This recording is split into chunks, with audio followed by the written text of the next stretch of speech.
In this video, I will talk about how to run a two-way ANOVA using Excel. A two-way ANOVA is used to analyze the impact of two independent categorical variables on a single continuous dependent variable. This technique allows researchers to evaluate not only the main effects of each factor, but also any interaction effects between the factors. An interaction effect occurs when the effect of one independent variable on the dependent variable differs depending on the level of another independent variable.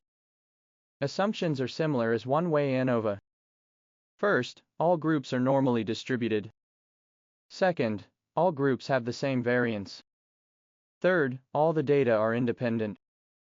For simplicity, I will assume all of these hold in the coming example. Here is the example.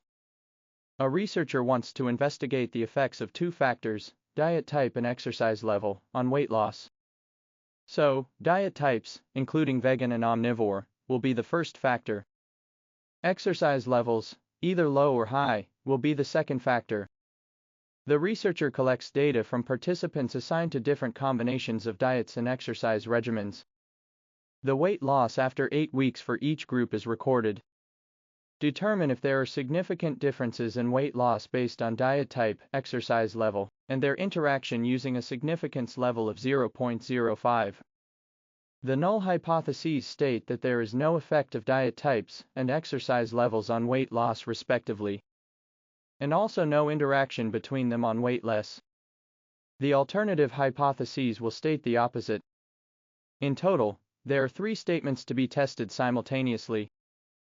We can see there are 5 observations for each combination of diet type and exercise level. And make sure your data are arranged in this format. Otherwise, it won't work. Similar as before, we need the Excel add-in Analysis ToolPak. If you haven't installed it, please go back to episode 4 to follow the steps. So now, go to Data and select Data Analysis. And there are 2 options for two-way ANOVA, one with replication and one without. The difference is that with replication means you have more than one observation for each combination of 2 factors. While without replication, you only have one observation for each combination of 2 factors. In this case, we choose the one with replication. For input range, select all the data including the labels. 4 rows per sample. It will be 5 since we have 5 observations for each combination. You may change the level of significance alpha if needed. For output range, I select cell A19 to export the results.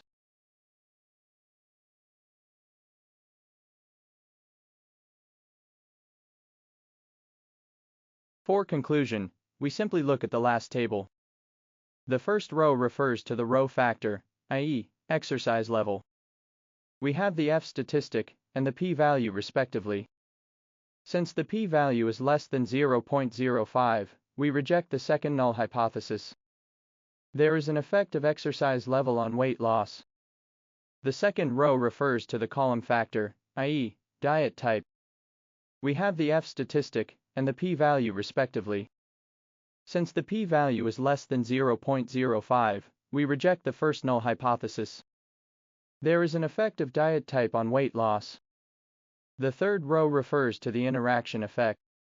We have the F statistic and the p-value respectively. Since the p-value is greater than 0.05, we fail to reject the third null hypothesis. There is no significant interaction effect between 2 factors on weight loss. Post hoc analysis may be needed for further conclusions. But I will stop here. That's how you run a two-way ANOVA using Excel. I hope it helps. See you next time.